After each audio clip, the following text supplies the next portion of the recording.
I feel very strongly that it's a disgraceful way to treat his son. I listened to Carole, and she describes his book Spare as a temper tantrum. I would say it's more of a very honest account of a rather toxic family. The problem is, the royal family have been deeply toxic hostile to outsiders. They have a history of it. First of all, in recent memory, we had Wallis Simpson, who was treated very badly. Yep. Then we had Peter Townsend, who Princess Margaret wasn't allowed to marry. Then Mark Phillips was treated quite badly. Then Lady Diana, and we know how that ended. Moving forwards, we have Sarah Ferguson, who again received enormous hostility from the press. And most recently, history here. Sarah Ferguson had a very open affair where a guy was sucking her toes in a holiday destination. John Bryan. And you imagine that she should be allowed back into the family. Have you forgotten what Harry has done? Have you forgotten it? Well, hang on a second. What has he actually done? He's merely told trashed his family. Sally was asking a rhetorical question, which means she's okay. asking it and then she's going to answer it. It wasn't a question to you. Go on, not? Sally. Okay. Plough on. Well, to be fair, Harry is a victim of press manipulation and intrusion, just like many previous incarnations. Never mind what Sarah Ferguson did or didn't do on that particular occasion. Overall, she received some extremely hostile press intrusion. I think you've made a fair point. I'm going to come on your side. Listen, because the toe-sucking was after she was exiled, but Philip took against her. Let's be brutally honest, boy, there are many, many other examples of the royal family doing outrageous things. I also think we ought to... Go on. The lamentable history of the royal family. And one of the tenets of the Church of England, of which King Charles is the head, is forgiveness. That's true, and I Gemma. think you have to What do you think, Gemma? Forgive. Thank you, Sally. Hello, Royal Watchers. Today I'm diving into a fiery debate that has captivated the nation. The show turned into a battleground when the question was raised. Is the king wrong to snub Harry? The spotlight was grabbed by Sally from Surrey, whose passionate defence of Prince Harry left many in shock.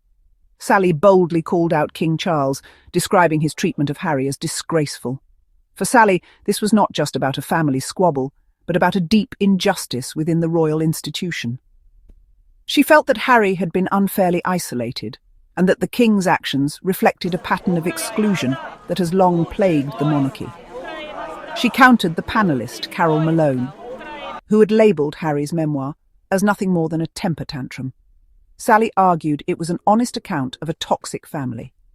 She insisted that Harry's words were not meant to wound, but to reveal the pain and pressure he had endured for years. In Sally's view, Harry's openness was an act of courage, a plea for understanding rather than a cry for attention. She highlighted the royal family's history of hostility towards outsiders, mentioning Wallis Simpson, Peter Townsend, and even Princess Diana.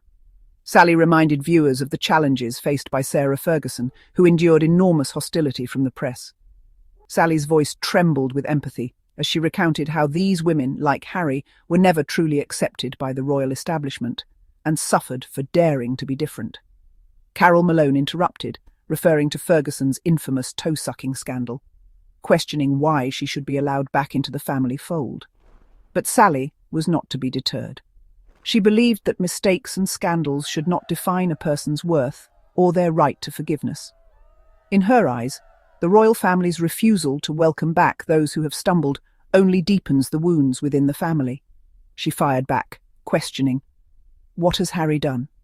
Sally pressed this point, arguing that Harry's so-called transgressions were, in fact, acts of honesty and self-preservation.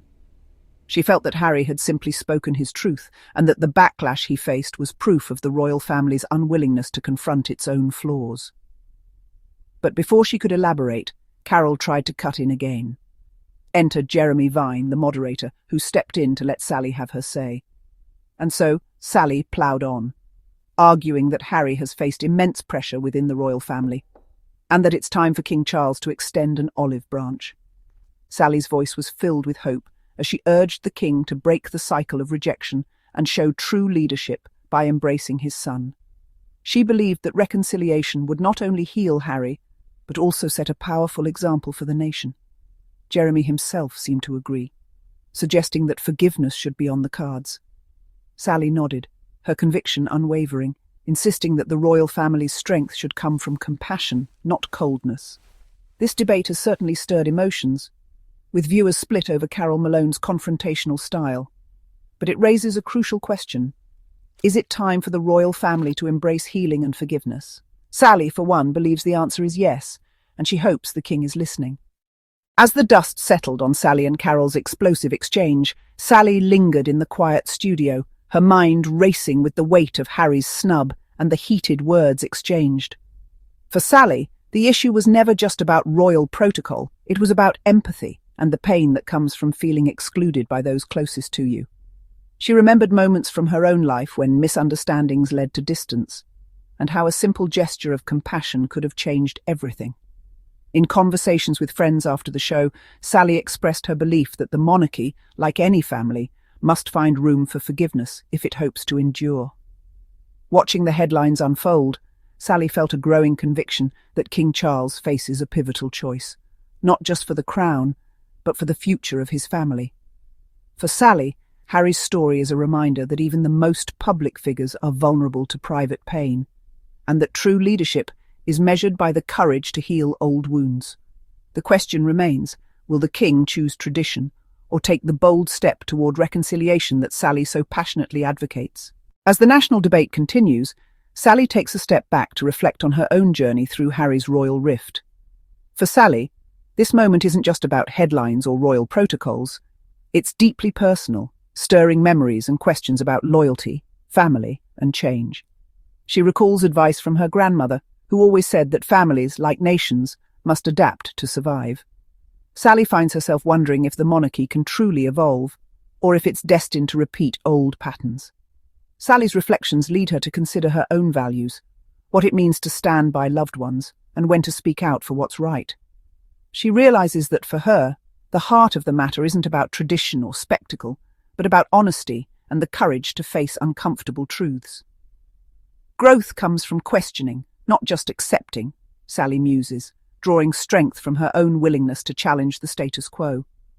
Even as the palace remains shrouded in tradition, Sally senses that change is inevitable, both for the monarchy and for herself. She acknowledges that behind closed doors, every family, royal or not, faces moments of reckoning and the need for reconciliation. As the episode draws to a close, Sally's journey becomes a mirror for anyone navigating change, reminding us that growth, though difficult, is always possible when we dare to reflect and move forward. In this final chapter, we turn to expert analysis to further explore the royal family's public image and its influence on modern Britain, with a special focus on Sally's perspective. PR strategist Elaine Foster notes, "The House of Windsor has always been skilled at shaping narratives, but the expectations of the public have shifted." This echoes Sally's view that the monarchy must adapt to remain relevant. Every gesture and statement is closely watched by the public, as Sally herself has observed in her years following royal events.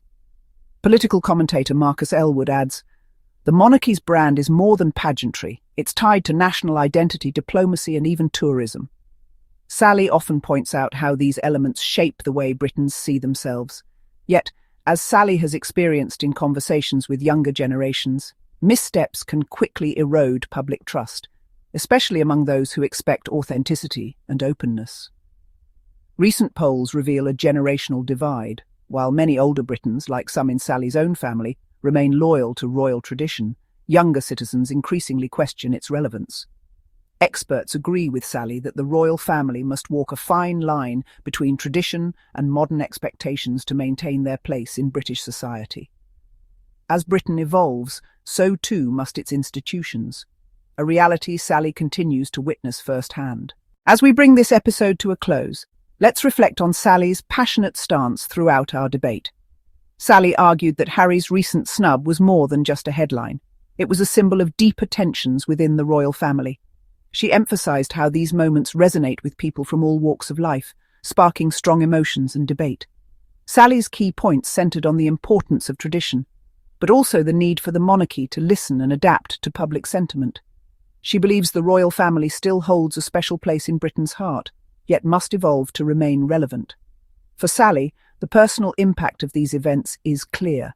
Every headline and public reaction shapes how we see ourselves and our national identity. The monarchy's future, she argues, depends on its willingness to bridge tradition and change. Sally's perspective invites us to consider our own values and the role the royals play in our lives. As Britain continues to change, so too does the conversation about the monarchy's place in society. What do Sally's arguments mean to you? Take a moment to reflect on the key points she raised and how these events have shaped your own views. Is it time for change, or does tradition still hold sway in your heart? What stood out most to you in Sally's conclusions? Your reflections matter. Thank you for joining us in this thoughtful discussion.